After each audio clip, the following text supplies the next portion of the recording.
Chers compatriotes, bonjour ou bonsoir, c'est selon l'heure qu'il fait chez nous au Gabon, voilà. Je me nomme Fouti Boulanga Mouleka, voilà, plus connu par Fouti B pour certains et pour d'autres Mr B. Mon propos de ce jour va à l'endroit de la plus haute autorité de notre pays. J'ai donc cité le président de transition, le président de la République, chef de l'État, le général de brigade, Brice Clotaire Oligui Nguema, à qui je voudrais adresser déjà mes félicitations et remerciements en tant que patriote que je suis, pour l'espoir qu'il suscite depuis la prise, depuis son avenue aux commandes donc, de notre beau pays, dans lequel fait partie Mayumba, où je suis né. J'ai donc cité le Gabon. Alors, je voudrais donc souligner que je fais cette vidéo depuis les États-Unis où je suis présentement. Voilà. Ceux qui me connaissent en tant que personne publique savent que je suis, ou du moins, j'ai été journaliste. J'étais journaliste anglophone à Gabon 24. Voilà. Où j'ai servi presque pendant 4 ans. Et je suis parti pour des raisons personnelles. D'autres aussi me connaissent comme étant enseignant, voilà, de grandes écoles. J'aurais bien aimé avoir déjà le titre d'enseignant d'université, mais depuis de nombreuses années, je tente de terminer ma thèse doctorale. D'abord, je la commence et après, il y a des situations qui arrivent dans la vie et ensuite, il faut le refaire. C'est une sorte d'éternel recommencement depuis 2015 que j'avais été accepté d'abord à l'université de Liège en Belgique pour faire ma thèse en géotourisme et ensuite ensuite en France où je devais aussi aller faire ma thèse à l'université d'Aix-Marseille et enfin à l'université des grands, à l'école doctorale des grandes écoles du Gabon, où j'avais commencé une formation doctorale et ensuite l'école a fermé pour nous autres, ce qui a donc fait en sorte que, à côté de mon travail de journaliste, j'ai toujours ambitionné servir le Gabon par ma passion principale, qui est donc l'enseignement et la recherche scientifique. Et donc, là, je m'adresse au président de la République, au chef de l'État, en qualité, comme je l'ai dit au départ, de patriote, mais surtout en tant qu'enseignant qui est justement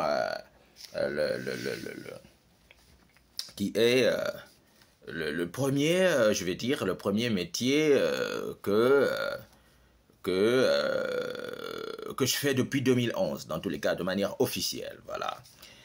Donc, monsieur le président de la République, monsieur le chef de l'État, je m'adresse humblement à vous aujourd'hui pour répondre donc à l'appel à contribution concernant le dialogue national. Voilà, je voudrais intervenir depuis les États-Unis ici sur 2 volets, sur 2 domaines, à savoir le domaine du tourisme, dans lequel certains me connaissent pour en être promoteur, parce que, bien évidemment, je suis le président de l'ONG, l'anglais pour le tourisme au Gabon, président fondateur, et ça en anglais ça donne l'ONG English for Tourism in Gabon, que j'ai créé en 2012, cette ONG qui annonçait déjà que le Gabon, bien évidemment, sera l'une des destinations touristiques prisées en Afrique, mais sinon en Afrique centrale pour commencer, et ensuite que le Gabon pourrait devenir un pays anglophone un jour, d'où donc les ouvrages que j'ai publiés. Excellence, Monsieur le chef de l'État, d'entrée de jeu, je voudrais faire des propositions en matière de, on va dire, développement du secteur tourisme au Gabon. Ce n'est qu'une modeste contribution parce que la vidéo ne peut pas être trop longue, donc je vais aller au pas de course, on va le dire ainsi. En matière de promotion du tourisme ou de développement touristique au niveau du Gabon, j'aurais tendance à proposer dans un premier temps l'insertion d'un programme, ce que j'ai appelé insertion, donc ce que j'ai appelé le programme national d'éveil touristique, et on pourrait dire même éveil touristique et culturel, hein, dans notre système éducatif, qui pourrait s'ajouter, pourquoi pas, par exemple, au cours de civisme, hein, voilà, ou bien ça peut être un module à part entière. Et donc, ce cours d'éveil touristique et culturel peut commencer depuis le primaire, ensuite au secondaire et enfin dans les universités. Quelle sera donc la faisabilité? En effet, pour ne pas, parce que je ne suis pas bien évidemment spécialiste forcément des sciences de l'éducation, je vais donc emprunter le mot abécédaire, hein, même si l'abécédaire c'est ce livre où on apprend aux enfants l'alphabet, mais ici j'ai envie de dire les auteurs gabonais, les spécialistes de l'IPN peuvent mettre en place, j'ai envie de dire, permettez que j'utilise ce mot-là, une sorte d'abécédaire touristique et culturel. Voilà. Cet abécédaire touristique, par exemple, hein, qui serait simplement donc un livret d'éveil touristique et culturel. Dans ce livret, ben, on retrouvera à l'intérieur, bien évidemment, c'est l'histoire de notre pays, on est d'accord, parce qu'il faut souligner que le tourisme, c'est d'abord et avant tout l'histoire d'un pays, d'une destination. Qu'est-ce qu'on vend aux visiteurs? Et mieux, quand je parle de visiteurs, je parle de visiteurs à la fois du touriste national et du touriste international. Donc on peut avoir ce petit livret-là dans lequel on retrouvera les temps forts de l'histoire de notre pays. Ensuite, à ces temps forts, on va ajouter les monuments qui ont un rapport avec donc cette histoire-là. On va donc dire les lieux touristiques de notre pays, les lieux touristiques historiques, il faut le souligner.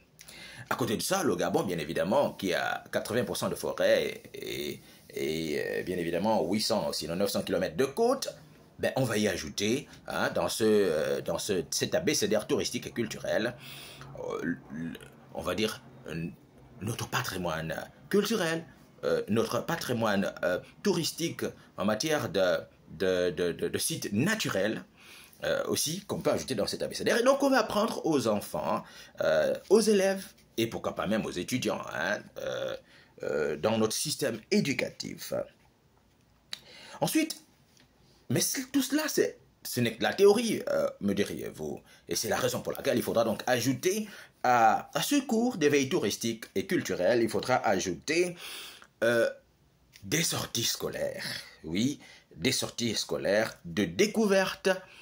Et donc, de ces lieux-là et de cette histoire qu'on apprend, que les élèves, les étudiants apprendront dans le système scolaire. Voilà. Et donc, par exemple, en plus de ce cours d'éveil touristique, ben, il faudra donc, pour faire ce cours, allais-je dire, on peut former. Hein, moi, j'ai mes collègues, moi-même déjà, qui vous parlent, si vous me permettez. Dieu m'a fait grâce d'avoir 2 masters. J'ai un master recherche en langue anglaise, ce qui fait de moi, d'où mon aspect enseignant de langue anglaise, mais j'ai aussi un master recherche en promotion des sites touristiques et donc en gestion touristique. Et je peux vous rassurer qu'il y a bon nombre de mes collègues, de mes condisciples à l'époque, donc il y a bon nombre de citoyens qui sont formés sur la chose touristique et ces derniers pourraient être recrutés. Ça permettra aussi de réduire le chômage. Hein. Donc pour enseigner, hein, ils pourront bénéficier d'un recrutement direct pour être des enseignants d'éveil touristique et culturel dans nos systèmes éducatifs. Et donc, ces enseignants-là, il faudra qu'ils aient une plateforme de pratique du tourisme Et donc, ils mettront en place ce qu'on va appeler les clubs de tourisme et de culture au sein donc, de ces différents établissements scolaires. Dans le système éducatif aussi, hein, dans le système scolaire gabonais, il faudra ajouter, j'ai envie de dire, permettez-moi que je le dise clairement, hein, l'étude du roman touristique. On pourrait donc appeler ça le cours de littérature touristique. Voilà, donc ce cours de littérature touristique, il faudra donc inciter les auteurs gabonais à pouvoir écrire des romans, des poèmes, pourquoi pas même des pièces de théâtre autour des sites touristiques de notre pays, des sites historiques, des monuments touristiques ou encore des sites naturels. Ces livres déjà dont je suis convaincu, ces romans certainement existent déjà, mais ils ne sont pas utilisés dans notre système éducatif. Ça permettra de rapprocher l'élève, l'étudiant, à sa réalité touristique nationale. Et ça suscitera de la fierté nationale. Ça, c'était au niveau éducatif. Et donc, au niveau de la société. Excellence, Monsieur le Président de la République, Excellence, Monsieur le Président de transition. Au niveau de la société, je propose que le ministère du Tourisme et l'Agatour puissent mettre en place des événements touristiques nationaux. Il y a des événements culturels nationaux, tels que par exemple, même si on ne l'a pas organisé depuis 1 ou 2 années, tels que par exemple Gabon of Province. Ça doit être pareil pour le secteur, le domaine touristique. Il faut des événements à caractère national, pas simplement des événements sportifs, comme je vois par exemple les événements sportifs de cyclisme ou de football, etc., dans lesquels malheureusement il n'y a pas toujours une politique de valorisation de notre patrimoine touristique pendant la période même de ces événements. Il faut dire que si ces événements sont retenus, il faut ajouter cette dose de promotion touristique de notre pays, que ce soit au niveau même des sportifs et puis des visiteurs, mais même au niveau des nationaux. C'est l'occasion là, au cours de ces événements, de faire en sorte que le citoyen gabonais puisse consommer son offre touristique. Mais au-delà de ces événements déjà connus, il faut créer des événements typiques, propres donc au domaine touristique. Je vous prends par exemple le cas d'un événement qu'organise ma modeste organisation, ma modeste ONG. J'ai donc cité le Festival de tourisme du Gabon. Donc, vous voyez, le Festival du tourisme du Gabon est un événement qui se veut être à caractère national et qui est donc le rendez-vous on va dire, des passionnés du voyage, le rendez-vous des amateurs de la découverte touristique. Voilà. Et j'ai donc, avec mes modestes moyens, depuis 2012, tenté d'organiser 1 ou 2 événements, mais après, sans soutien aucun de l'État ou d'autres partenaires, je suis buté aujourd'hui, j'ai du mal à continuer à organiser cet événement. Cet événement, donc, je peux le réaliser en partenariat avec le ministère du Tourisme ou l'Agatour, ou pourquoi pas même la présidence de la République, pour que ce soit l'événement national du rendez-vous touristique, du rendez-vous de la découverte de la beauté de notre pays. À côté de ça, là, il faut organiser des sorties publiques. Ça permettra à ce que j'ai appelé, moi, par exemple, au sein de mon ONG, les week-ends touristiques nationaux. Voilà. Les week-ends touristiques nationaux, ça peut être des petits programmes dans lesquels les citoyens paieraient une petite contribution, mais pour aller faire du tourisme professionnel dans la périphérie, par exemple, de Libreville ou du Grand Libreville, mais pourquoi pas aussi à l'intérieur du pays, en fonction de la disponibilité des uns des autres. Toujours au niveau de la société, il faut en effet mettre en place, j'ai envie de dire, au niveau donc des salariés, que ce soit au niveau du public ou au niveau du privé, je propose que vous mettiez en place, je ne sais pas s'il faut appeler ça la prime touristique, ou la prime du tourisme, ou la prime de la découverte, ou la prime du voyage. C'est-à-dire cette petite prime-là va permettre aux citoyens gabonais qui est en congé d'aller dans un site touristique, d'aller découvrir un site touristique du pays et d'en apporter la preuve qu'il y soit allé, soit en famille, soit tout seul. Mais dans tous les cas, cette prime, cette subvention, c'est une incitation patriotique à la découverte de notre pays. Voilà. Donc cette prime ne doit être utilisée qu'au niveau national, voilà, pour aller découvrir des sites touristiques nationaux et non hors du pays. Ça peut être des tickets, hein, des tickets avec, dans lesquels sont inclus par exemple le transport et l'hébergement dans un site touristique bien donné. Ensuite, j'entends souvent les uns les autres dire il faut multiplier les hôtels, etc., etc., il faut construire les hôtels, etc. Bon, je ne vais pas, moi, revenir sur la problématique de l'infrastructure. Ça, là, déjà, je suppose que dans les réflexions que mènent les autres experts, vous en parlez déjà. Mais moi, par contre, je vais proposer ici la mise en place des maisons hôtes. Voilà, les maisons d'hôtes qui peuvent être des structures gérées en partenariat entre le propriétaire de sa maison et les communes ou les conseils départementaux. Donc, les maires peuvent identifier dans les localités. Je vais prendre le cas de chez moi à Mayumba. Généralement, je travaille souvent avec ma maman quand j'amène des touristes à Mayumba. Et puis là, ma maman me libère 1 ou 2 chambres. Donc, il peut y avoir des maisons comme ça qui vont donc permettre à ce que l'État puisse y avoir un regard, même si ça appartient à un particulier, mais l'État a un regard sur l'entretien de la maison parce que le propriétaire est partenaire donc, de l'État et que cette maison est capable de recevoir des touristes à moindre coût. Et ça fait que l'argent revient directement à ces familles-là qui seront plus impliquées sur la chose touristique, sur le développement touristique au niveau local et pourquoi pas même au niveau national. En fait, c'est un peu comme si c'était des maisons qui auraient intégré le système Airbnb. Pour ceux qui connaissent le système Airbnb, voilà, vous savez de quoi je parle. Il faut en même temps booster l'entrepreneuriat touristique au niveau de la jeunesse. Et surtout l'entrepreneuriat touristique associatif, le tourisme associatif. Il faut le booster. Il faut subventionner les ONG, les associations qui promeuvent l'écotourisme, qui promeuvent l'artisanat de notre pays, qui promeuvent la culture de notre pays, parce que bien évidemment, ces derniers rapprochent le citoyen de son patrimoine, de sa ressource touristique. Ça, c'était au niveau de la société. Ne vous en faites pas des idées, j'en ai à foison, mais bon, là, c'est pour que ma vidéo ne soit pas trop longue.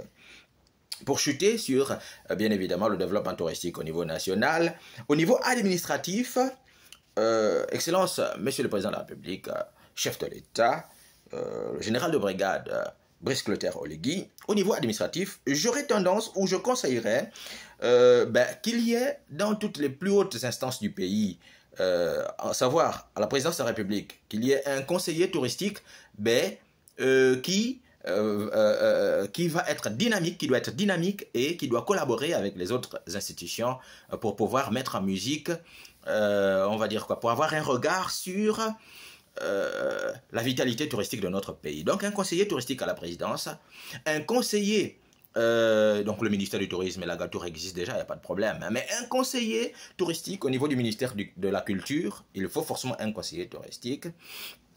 Il faut un conseiller touristique au niveau du Musée national.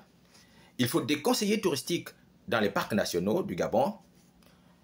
Il faut un conseiller touristique, je pense qu'il existe au niveau de l'ANPN. S'il n'existe pas, il faut le mettre. Il faut même un conseiller touristique au niveau du ministère des Eaux et Forêts, pourquoi pas. Même, en tout cas, dans toutes les institutions qui peuvent avoir un lien avec le tourisme, il faut des conseillers touristiques. Il faut surtout un conseiller touristique au niveau donc, du Conseil économique, social et environnemental. Ce conseiller, et il faut, j'ai failli oublier, il faut un conseiller touristique au niveau, il fallait inciter qu'il y ait au niveau du Parlement aussi des parlementaires spécialistes des questions touristiques et même culturelles.